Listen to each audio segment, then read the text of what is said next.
केंद्रीय मंत्री अर्जुन मुंडा ने सिमडेगा में विभिन्न कार्यक्रमों में की शिरकत। ठेठाई टांगर प्रखंड में स्थानीय लोगों से हुए रूबरू। सांसद खेल महोत्सव का किया उद्घाटन। रामगढ़ में 50,000 स्कूली बच्चों के मध्याह्न भोजन के लिए सेंट्रलाइज्ड मेगा किचन का हुआ शिलान्यास। 1.5 साल में होगा बनकर तैयार। कई गणमान्य रहे मौजूद। पाकुड़ में प्रधानमंत्री टीबी मुक्त भारत अभियान बना जन आंदोलन। 43 टीबी रोगियों के बीच निक्षय किट का हुआ वितरण।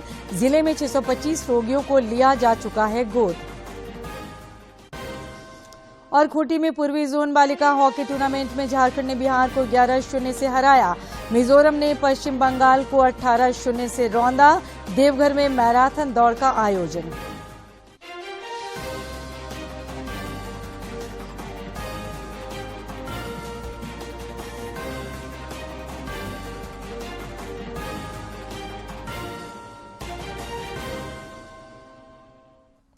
नमस्कार, खबरें झारखंड में आपका स्वागत है।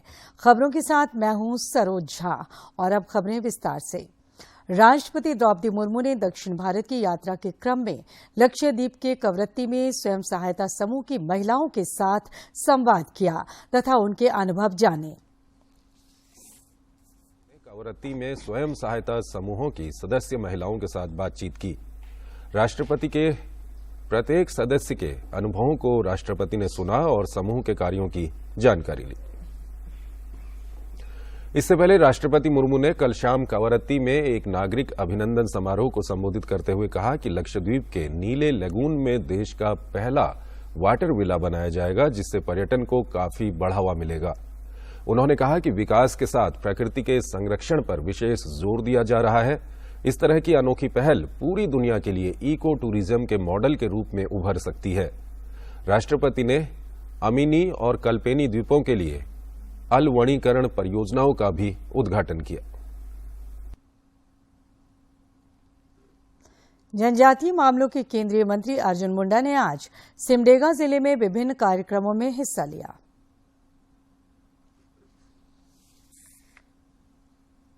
जनजातीय मामलों के केंद्रीय मंत्री सिमडेगा जिले के ठेठई टांगर प्रखंड के मेरुमडेगा में आयोजित सांसद जन पंचायत में आम लोगों से रूबरू हुए। इस दौरान उन्होंने केंद्र सरकार की जन कल्याणकारी योजनाओं की जानकारी देते हुए सबों से विकास में सहभागिता निभाने की अपील की। केंद्रीय मंत्री ने ग्रामीणों से उनकी समस्याओं के बारे में भी जानकारी ली और कृषि कार्य की ओर से ध्यान देने के लिए कहा। श्री मुंडा ने गांगू टोली और बरसलोया में भी सांसद जन पंचायत में भाग लिया। तो ये सारे अफसर ब्लॉक लेवल पे होते हैं, जिसका यूनिट है एक तरफ से वीडियो होता है और दूसरे तरफ से सीओ होता है। सीओ इस बात को ध्यान में रखता है कि जो रैयती भूमि है या जो भूमिहीन है उसको जमीन जो सरकार के नीतियों के अनुसार मिले, और दूसरा यह है कि जमीन का पूरा बाउंड्री उसके क्षेत्र का सुरक्षित रहे। श्री मुंडा ने केंद्र सरकार द्वारा संचालित विभिन्न विकास गतिविधियों की चर्चा करते हुए कहा कि हर घर में नल से जल पहुंचाया जा रहा है।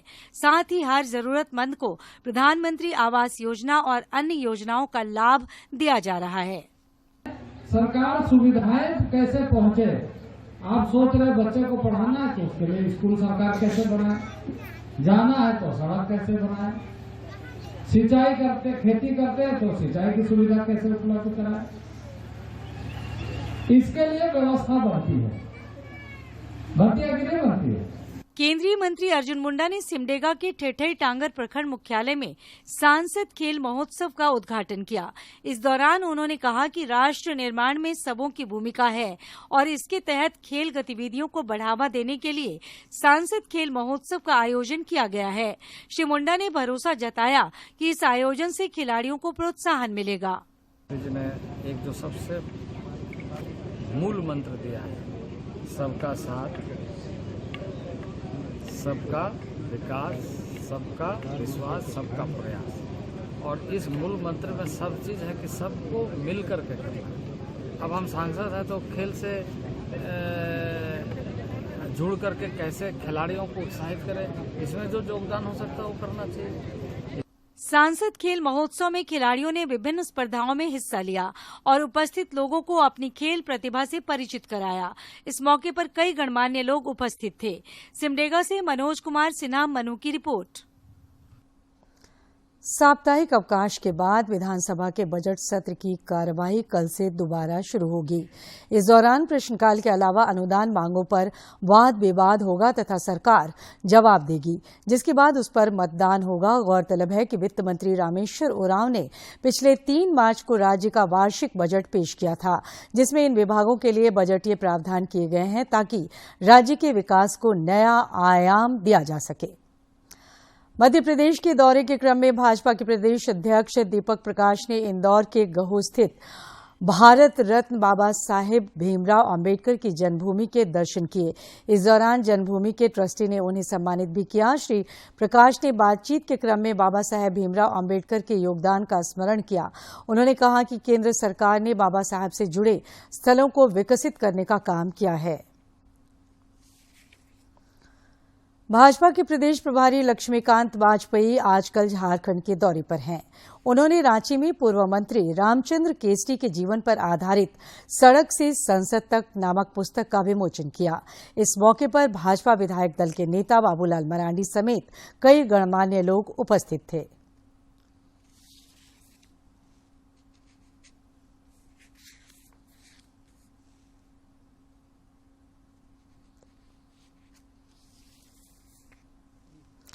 रामगढ़ में 50,000 स्कूली बच्चों के मध्याह्न भोजन के लिए सेंट्रलाइज्ड मेगा किचन का आज शिलान्यास हुआ। ये किचन 1.5 साल में तैयार होगा। शिलान्यास समारोह के मौके पर सांसद जयंत सिन्हा, उपायुक्त माधवी मिश्रा और सीसीएल के प्रतिनिधि तथा अक्षय पात्र फाउंडेशन के प्रतिनिधि समेत कई गणमान्य लोग उपस्थित थे। इस किचन के बनकर तैयार होने से रामगढ़ जिले के 586 स्कूल के बच्चे लाभान्वित होंगे तथा उन्हें इसके माध्यम से हर रोज पौष्टिक आहार के रूप में मध्याह्न भोजन मिलेगा।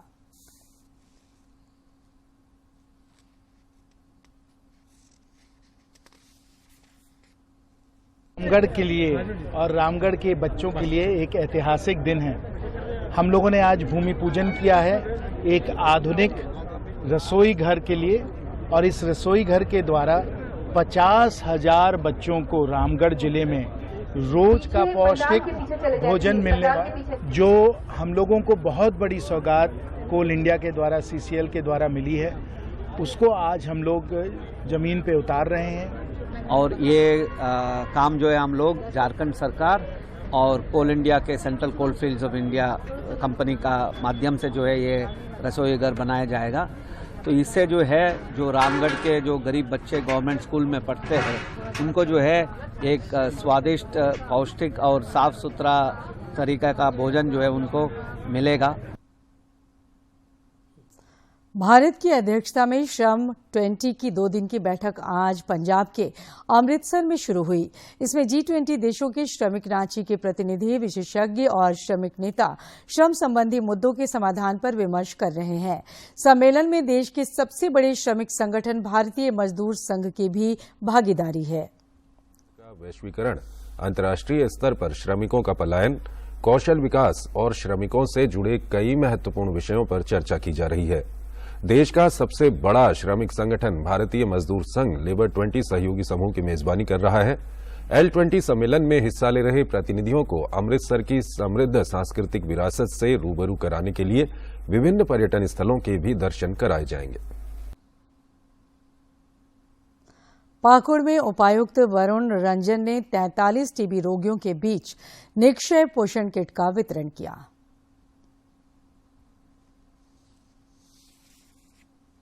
प्रधानमंत्री टीबी मुक्त भारत अभियान के तहत पाकुड़ जिला प्रशासन द्वारा 43 यक्ष्मा रोगियों को गोद लिया गया है। पुराना सदर अस्पताल परिसर में टीबी हारेगा भारत जीतेगा कार्यक्रम का आयोजन हुआ, जिस दौरान जिले के उपायुक्त वरुण रंजन ने इन 43 टीबी रोगियों के बीच निक्षय पोषण किट का वितरण किया।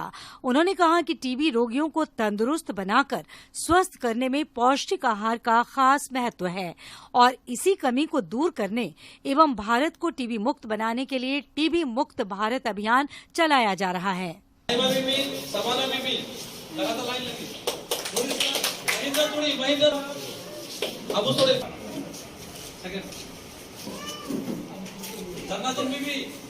इस मौके पर उपायुक्त ने जिले के व्यवसायियों और समाज सेवियों से आगे आकर टीबी रोगियों को गोद लेने की अपील की।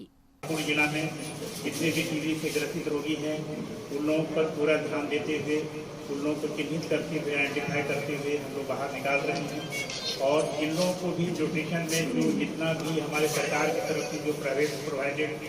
इस दौरान civil surgeon doctor Mantu Kumar Tekriwal ने बताया कि जिले में 849 यक्ष्मा मरीजों का इलाज चल रहा है, जिनमें से 625 यक्ष्मा रोगियों को व्यवसायियों, सामाजिक एवं राजनीतिक दलों के कार्यकर्ताओं तथा पुलिस प्रशासन द्वारा गोद लेकर पोषाहार किट मुहैया कराया गया है।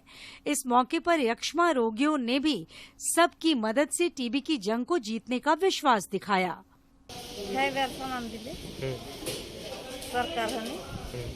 निक्षय पोषण किट वितरण के मौके पर सूचना जनसंपर्क पदाधिकारी डॉक्टर चंदन और उपाधीक्षक डॉक्टर एसके झा समेत कई लोग मौजूद थे। राम प्रसाद सिन्हा की रिपोर्ट। देश में कोविड के मामलों में कुछ इजाफा देखा जा रहा है।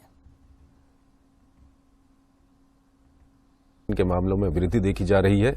देश में करीब 4 महीने बाद गुरुवार को कोरोना के 700 से अधिक मामले दर्ज किए गए। ऐसे में देश में कुल एक्टिव मामलों की संख्या 4,623 हो गई है। जानकारों का मानना है कि देश में कोरोना वायरस के मामलों में हालिया उछाल के पीछे कोविड-19 XBB 1.16 वेरिएंट हो सकता है। कई देशों में पाए जाने के बाद पिछले कुछ हफ्तों में भारत में भी इसके मामले सामने आए हैं। खासतौर पर महाराष्ट्र और गुजरात में इसके मामले देखे जा रहे हैं। भारत के अलावा चीन, सिंगापुर, संयुक्त राज्य अमेरिका सहित दूसरे देशों में भी ये वेरिएंट तेजी से फैला है। स्वास्थ्य मंत्रालय इस पर निगरानी रख रहा है। कोविड के नमूनों की जीनोम सीक्वेंसिंग हो रही है। हालांकि डॉक्टरों ने कहा है कि इससे घबराने की जरूरत नहीं है। लोग सावधानी बरतें और कोविड उपयुक्त व्यवहार का पालन करें, मास्क लगाएं और भीड़भाड़ में जाने से बचें। पिछले हफ्ते ही स्वास्थ्य सचिव ने कुछ राज्यों को पत्र लिखकर सावधानी बरतने के लिए कहा है। भारतीय सेना के पूर्व कमांड के 40 आर्मी ऑफिसर हिमालयन क्षेत्र में भूमिगत खनन तकनीक से युद्ध कौशल की जानकारी लेने के लिए इन दिनों धनबाद में हैं। धनबाद स्थित में केंद्रीय खनन व ईंधन अनुसंधान संस्थान सिम्फर में इनका 15 दिनों का प्रशिक्षण जारी है।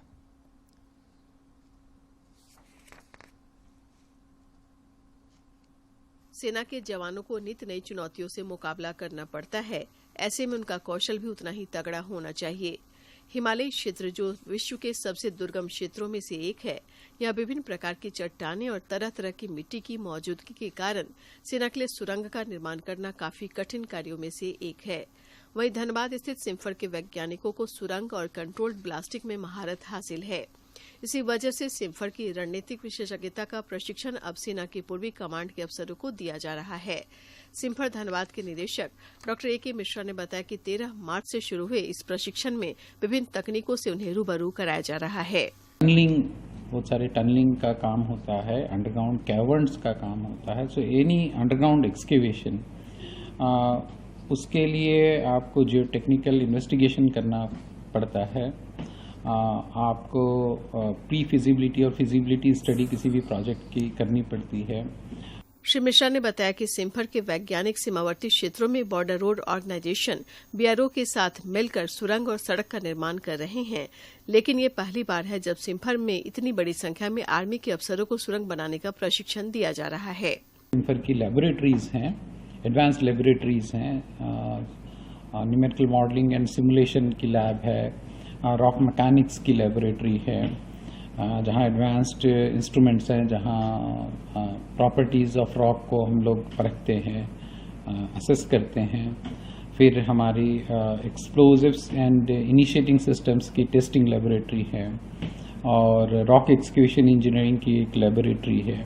सिम्फर धनबाद के वरिष्ठ प्रमुख वैज्ञानिक डॉक्टर सिद्धार्थ सिंह ने बताया कि 15 दिनों के इस प्रशिक्षण में सिम्फर के 15 वैज्ञानिक भूमिगत तकनीक से दुर्गम क्षेत्रों में सुरंग बनाने, हथियार की सुरक्षा, विस्फोट, बचाव और सीमा क्षेत्र में सुरंग युद्ध के लिए सेना के अफसरों को अहम जानकारी देंगे। साथ ही ये आर्मी के अफसर भूमिगत खदानों का भी दौरा करेंगे। इस प्रशिक्षण में भारतीय सेना के पूर्वी कमांड के अधिकारी और जूनियर अधिकारियों को भूमिगत उत्खनन तकनीक के बारे में जानकारी दी जाएगी। हमारी नो हाउ से हमारी टेक्निक का जो इंडियन आर्मी पे विश्वास पैदा हुआ है, उसी का ये एक्सटेंशन है कि उन्होंने अपने लगभग 40 एम्प्लॉयज़ को, जिसमें ऑफिसर्स और लोअर कैटेगरी के भी स्टाफ हैं, मीन्स सब ऑफिसर स्टाफ भी हैं, उनको उन्होंने भेजा है ट्रेनिंग के लिए। और ये ट्रेनिंग है, this training is on underground excavation. तो अंडरग्राउंड से रॉक्स को कैसे एक्सकवेट करते हैं, ब्लास्टिंग के थ्रू या अदर जो टेक्निक्स के थ्रू, और अंडरग्राउंड स्ट्रक्चर्स कैसे बनाते हैं, इस पे डिटेल टेक्निक जानकारी जो है इस टीम को दी जाएगी सिम्फर के साइंटिस्ट के द्वारा। सिम्फर उम्मीद की जा रही है कि प्रशिक्षण सेना को विविधताओं से भरे हिमालयी क्षेत्रों और दुनिया के सबसे दुर्गम क्षेत्रों में भी भूमिगत सुरंग बनाने, हथियारों की सुरक्षा और बचाव में महत्वपूर्ण साबित होगा। धनबाद से अजय कुमार सिन्हा की रिपोर्ट। राज्य से नक्सलियों का नामो निशान मिटाने के लिए सुरक्षा बलों द्वारा लगातार अभियान चलाया जा रहा है। लातेहार में पुलिस ने 10 लाख के इनामी माओवादी सब जोनल कमांडर को गिरफ्तार कर लिया है। इस कट्टर नक्सली के पास से 2 इंसास राइफल और भारी मात्रा में गोलियां बरामद की गई हैं। गिरिडीह जिले के 2 अलग अलग थाना क्षेत्रों में आज 4 मजदूरों की संदेहास्पद परिस्थिति में मौत हो गई। तिरारी थाना क्षेत्र के अंतर्गत बागमारा गांव में आज 2 मजदूरों के शव बरामद होने से इलाके में सनसनी फैल गई है। इन मजदूरों का शव ईंट भट्टे के पास संदिग्ध अवस्था में बरामद किया गया है। इधर गांव थाना क्षेत्र के बादीडीह गांव में भी 2 मजदूरों की गैस से दम घुटने के कारण मौत हो गई। ये मजदूर भी ईंट भट्टा में काम करते थे। पुलिस शव को कब्जे में लेकर तहकीकात कर रही है। यही काम करता था, यही उन लोग काम कर रहा था। और अब कुछ खबर राज्य के विभिन्न जिलों से।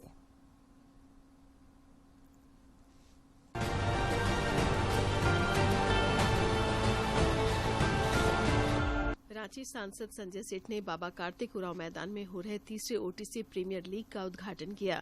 इस दौरान उन्होंने खिलाड़ियों से मिलकर उनका उत्साहवर्धन किया, साथ ही आयोजनकर्ताओं की सराहना की। साहिबगंज में जिला पर्यावरण समिति की बैठक आयोजित हुई। इस दौरान बताया गया कि पर्यावरण के संरक्षण को देखते हुए 34 ऐसे क्रशर प्लांट हैं जिन्हें बैग हाउस लगाना है। बैठक में क्रशर प्लांट एवं माइनिंग में स्प्रिंकलर्स कितने जगह लगे हैं, उसकी रिपोर्ट पर चर्चा की गई। रामगढ़ में उप विकास आयुक्त नागेंद्र कुमार सिन्हा ने मास ड्रग एडमिनिस्ट्रेशन कार्यक्रम अंतर्गत फाइलेरिया उन्मूलन अभियान के तहत जिले में किए गए कार्यों की समीक्षा की। देवघर के मोहनपुर थाना क्षेत्र में पुलिस ने तकनीकी शाखा के सहयोग से 6 मोबाइल बरामद किया है, जिसमें से एक व्यक्ति को उनका मोबाइल वापस कर दिया गया। पुलिस ने शेष 5 लोगों को सूचित कर मोबाइल प्राप्त करने का आग्रह किया है। रांची सांसद संजय सेठ ने आज अपने आवास पर नागरिकों से मुलाकात और संवाद किया। इस दौरान उन्होंने जन समस्याओं के समाधान और संसदीय क्षेत्र में बेहतर नागरिक सुविधाओं को अपनी प्राथमिकता बताई। रांची में मुक्ति संस्था द्वारा 42 अज्ञात लावारिस शवों का विधि विधान से जुमार नदी के तट पर सामूहिक चिता सजाकर अंतिम संस्कार किया गया। खूंटी जिले के तोरपा थाना क्षेत्र में हाथियों का आतंक देखने को मिला है, जहां एक विशाल हाथी ने एक युवती और एक युवक को पटक दिया, जिससे दोनों गंभीर रूप से घायल हो गए।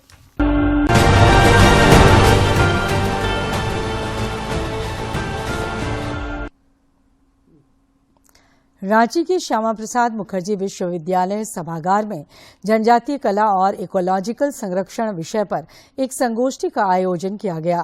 कला संस्कृति से संबद्ध इंदिरा गांधी राष्ट्रीय कला केंद्र की पहल पर आयोजित इस संगोष्ठी में उत्तर पूर्व भारत से आए कई जनजातीय पर्यावरणविदों ने पर्यावरण संरक्षण की दिशा में जनजातीय कला के महत्व पर प्रकाश डाला। Dominated cultures and coercive cultures.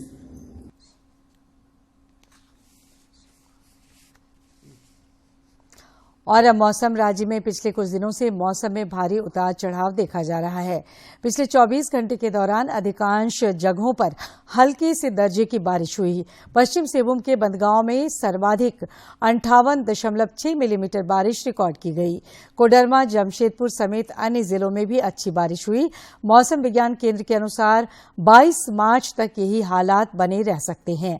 आगामी 22 मार्च तक के लिए विभाग ने येलो अलर्ट भी जारी किया है। 23 और 24 मार्च को मौसम के साफ रहने का पूर्वानुमान है, जबकि 25 को फिर कुछ स्थानों पर हल्की बारिश के आसार हैं। और अब एक नजर डालते हैं प्रमुख शहरों के आज के तापमान पर। राजधानी रांची का अधिकतम तापमान 24.2 और न्यूनतम तापमान 16.4 डिग्री सेल्सियस रिकॉर्ड किया गया। जमशेदपुर का अधिकतम तापमान 26.4 और न्यूनतम तापमान 19 तथा डाल्टनगंज का अधिकतम तापमान 29.6 और न्यूनतम तापमान 19.8 डिग्री सेल्सियस रिकॉर्ड किया गया। खेतीबाड़ी की बात होती है तो हर किसी के मन में उगते सूरज और दिन के उजियारे का नशा उभर जाता है। इस रिपोर्ट में देखिए इसके अलग और उलट फूलों की खेती की कहानी, जो हजारीबाग के दारू प्रखंड स्थित पेटो के प्रगतिशील किसान अजय कुमार रात में बल्ब की रोशनी में किया करते हैं। कहते हैं कोशिश करने वालों की कभी हार नहीं होती। ऐसा ही कुछ हजारीबाग के दारू प्रखंड स्थित पेटो के प्रगतिशील किसान अजय कुमार के साथ है। कोरोना काल में जब नौकरी गई तो उन्होंने खेती में हाथ आजमाया और सब्जियां उगानी शुरू कर दी, लेकिन यहां भी किस्मत ने उनका साथ नहीं दिया और सब्जियों की खेती बर्बाद हो गई। अजय ने हौसला बनाए रखा और लीज पर जमीन लेकर फूलों की खेती शुरू की और यहीं से उनकी तरक्की का रास्ता खुला। नया जनरेशन का किसान है, अगर नया किसान है तो हमको नया काम करना चाहिए, इसीलिए मैंने फूल का खेती चालू किया है। अजय कुमार की खेती का तरीका परंपरागत तरीके से बिल्कुल अलग और उलट है। रात में खेती करना शायद आपने ना सुना हो, लेकिन अजय कुमार रात में ही खेती करते हैं और रात में की गई फूलों की इस खेती से अपने सारे अरमान पूरे कर रहे हैं। दरअसल बात यह है कि उन्हें फूल के पौधे देने वालों ने बताया कि बल्ब की रोशनी फूलों पर पड़नी चाहिए, ऐसे में पौधे जल्द तैयार होते हैं। उन्होंने वैसा ही किया और जल्द ही समय से पहले पौधे तैयार हो गए। पूरा खेत फूलों से खिल उठा। समय से हमारे इस सेक्टर में दिमाग क्रिएट हुआ, इसीलिए हम इस सेक्टर में आ गए और मन लग गया तो अब अच्छा चल रहा है। अब आज़ादी का जीवन है, सब कुछ ठीक चल रहा है। स्कूल में वैसे तो बहुत किसी के अंदर में रहना पड़ता है, 4 को बात सुनना पड़ता है, 14 को काम है, ये नहीं हुआ तो वो नहीं हुआ, 17 को काम सुनो। अजय को बल्ब लगाने से ये फायदा हुआ कि उनके खेत में रात के समय में जंगली जानवरों का आना जाना बंद हो गया। इतना ही नहीं, वो बल्ब की रोशनी में अपने बच्चों को खेत में ही पढ़ाते हैं। इस फूल का जो एक्सपर्ट किसान है, ये इसका तकनीकी कहता है कि जब तक आप LED बल्ब नहीं लगाइएगा रात में, तब तक ये पौधा ग्रोथ नहीं करेगा। तो इसी हिसाब से ये पौधा लगा हुआ है। पौधा लगाने के 15 दिन के बाद LED बल्ब लगाया जाता है। अजय ने अपने खेत में 1600 गुलदाउदी, 3000 गेंदा, 1000 ग्लेडियोलर, 200 कामनी और 100 डालिया के पौधे लगाए हैं। 18 दिसंबर को उन्होंने पौधे लगाए थे और 1 मार्च से वो फूल बेच रहे हैं। उन्होंने फूलों की खेती के लिए 10,000 रुपए पूंजी लगाई थी और अब उन्हें इससे बेहतर आय हो रही है। 3 साल से और अभी गुलदाउदी लगाए हैं। इसको बंगाल में इसे गुलदाउदी बोलते हैं और इस वैरायटी को बाहर की महाराष्ट्र तरफ इसे सेवंती बोलते हैं। मतलब अलग अलग राज्य में इसका अलग अलग नाम है। इसको मैंने प्रैक्टिस के लिए 1600 पौधे मंगाए और इसके हम आगे बढ़ाने के लिए अभी प्रैक्टिस का काम चल रहा है। इसमें और भी फूल लगे हैं, ग्लेडुलस लगे हैं और कामनी पत्ता लगा है, उधर गेंदा लगा है। अभी 3-4 फूल लगे हुए हैं ऐसे में। अजय कुमार की कामयाबी के पीछे उनकी मेहनत का योगदान तो है ही, उन्हें सरकार से भी इस काम के लिए सहयोग मिला है। अजय ने केंद्र सरकार की प्रधानमंत्री कुंभ योजना का लाभ लिया है और इससे खेत में महज 5,000 रुपए में सोलर पैनल लग गया और अब वह लगातार खेती कर सकते हैं। रात में बल्ब जलाने के लिए उन्होंने झारखंड बिजली परियोजना से कनेक्शन भी लिया है। इससे उनके खेत रात में भी जगमगाते हैं।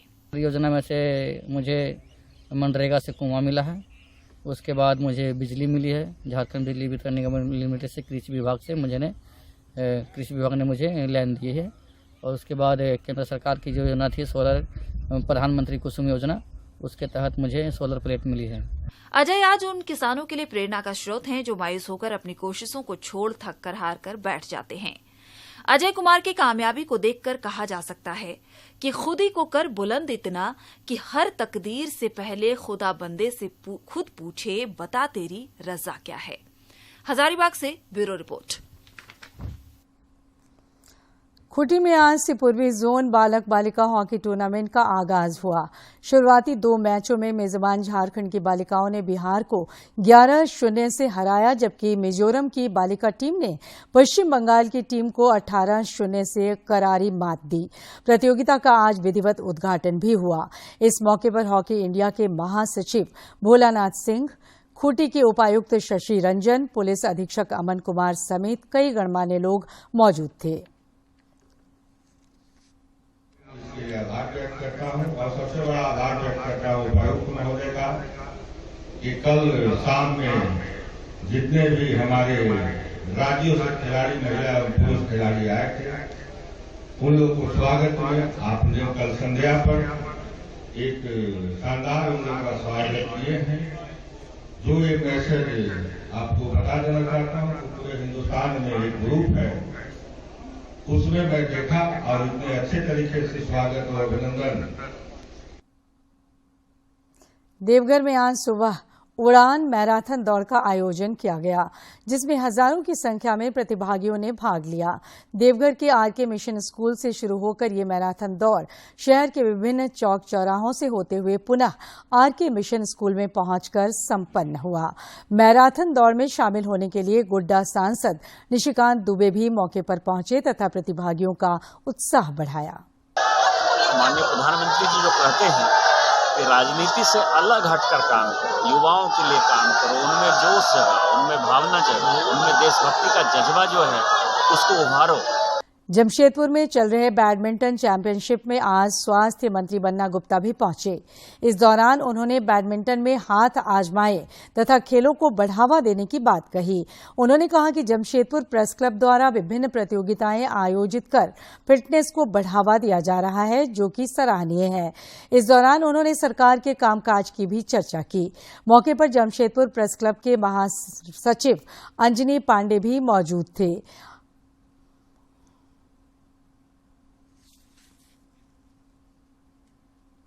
जाति विशेष धर्म के लिए काम नहीं करना चाहते हैं, सबके लिए काम करना चाहते हैं। इसलिए पत्रकार भी हमारे भारत के नागरिक हैं, हमारे झारखंड के नागरिक हैं, हमारे भाई हैं। उनकी भी मान सम्मान सुरक्षा जो है सरकार की जवाबदेही है। जैसा कि आप जानते हैं, पिछले साल से ही हमने ये आयोजन शुरू किया था और ये अब एक वार्षिक एक आयोजन बन गया है और हम देख रहे हैं कि तकरीबन आगामी 26 मार्च को सीसीएल के सौजन्य से रांची में कोल इंडिया मैराथन का आयोजन होगा, जिसकी 30 लाख रुपए इनामी राशि रखी गई है। सीसीएल के कार्मिक निदेशक हर्षनाथ मिश्रा ने बताया कि पहली बार रांची में इस प्रकार का आयोजन हो रहा है। इस दौरान एक प्रचार वाहन को भी हरी झंडी दिखाकर रवाना किया गया।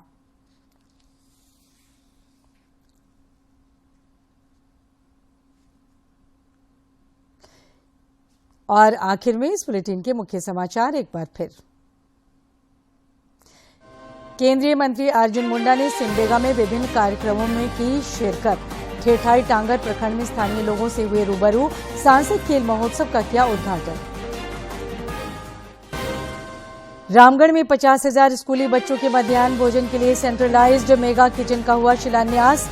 1.5 साल में होगा बनकर तैयार। कई गणमान्य रहे मौजूद। पाकुड़ में प्रधानमंत्री टीबी मुक्त भारत अभियान बना जन आंदोलन। 43 टीबी रोगियों के बीच निक्षय किट का हुआ वितरण। जिले में 625 रोगियों को लिया जा चुका है गोद। और खूंटी में पूर्वी जोन बालिका हॉकी टूर्नामेंट में झारखंड ने बिहार को